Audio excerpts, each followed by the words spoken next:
This is Digital Scouting calling. Trends from around the world. From Paris, France. Joel. From Dubai, UAE. Namakan. Great. Cool. And your host, from the rainy but beautiful city of Hamburg, Germany, Dr. Robin Kiera. Wave is global.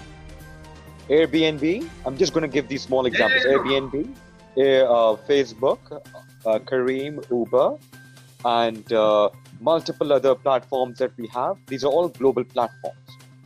These global platforms are being used by millennials and digital adopters globally. So the experience, the denominator is common throughout the world. However, when we come down to the psychographics or the behaviors of the regional changes, that may differ in France and that may differ in GCC. And this is where the fine-tuning and the tweaks may come in. That is exactly the same model that I would actually, when I'm speaking to insurers, when I'm having these discussions, some would like to implement the lemonade model instantly as it is. I'm just saying out loud in GCC. But hey, something that's operating and working in US may not exactly work in Europe the same way.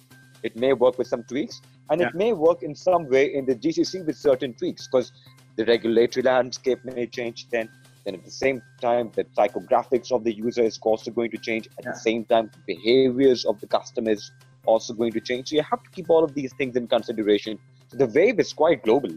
So the basic denominator is the same.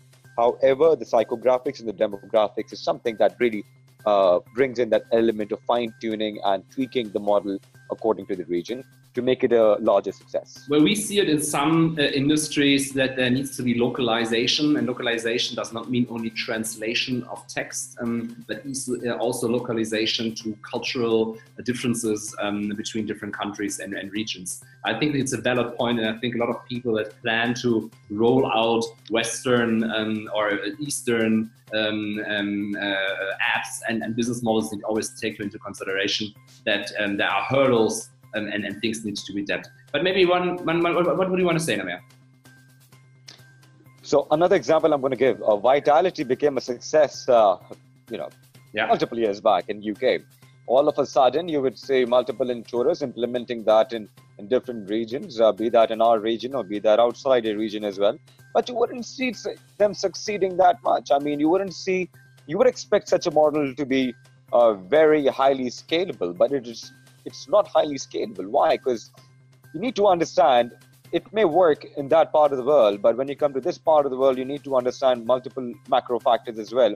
What is the buying and the purchasing power of the user over here? What is the understanding of the user over here when it comes to insurance? What is insurance penetration here of the user in the region? You need to keep all of these factors in consideration and then launch these products. These products may be good in the next probably 5 to 6 years, but even if you were to launch this as it is over here, for me, I personally feel that's quite expensive, because a model like Vitality, I love the model, it's a fantastic model, but a model like that operating over here means that the insurer it's expensive, because it's more corporate based, it's not retail based.